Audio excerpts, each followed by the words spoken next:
Isa sa mga sabi-sabi noon na may multo o bantay sa ilalim ng tulay. Naniniwala ka ba? Kasi ako, oo. Nasaksihan at naramdaman namin ito ng pinsan ko. July 27, 2014, 8 p.m. ng gabi. Galing kami noon sa birthdayhan ng lola ko. Habang kami ay pauwi, may tulay kami na dadaanan. Hindi pa kami ganoon natatakot kasi kami ay nasa probinsya. Ngunit kabaliktaran ang nangyari. Tatawid na kami sa tulay na biglang may isang puting itim na pusa na namatay.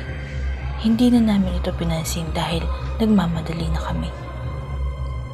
Habang binabaybay namin ang tulay na iyon, may narinig akong boses na umiiyak. Nagtaka ako dahil gabi na, may bata pa. Noong una ay hindi ko na ito pinansin. Baka ito isang guni-guni lang. Nang biglang lumakas ang pag-iyak nito. Hindi ko alam bakit ako lamang ang nakakarinig ng gabing yon. Tinanong ko ang aking pinsan, ngunit wala raw siyang narinig. Kaya naman dali-dali ako sumilip sa ilalim ng tulay upang tignan kung ano nga ba ang boses na iyon. Ngunit ako'y nabigo, hindi ko ito nakita.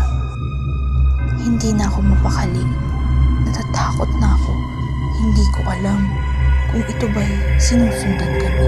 Kaya naman sinabi ko agad sa aking pinsan kung ano ba ang misteryo sa tulay na yun. Agad din niyang sinagot na marami daw talagang kababalaghan sa tulay na yun. Way back 1980s nang ginawa ang tulay na yun.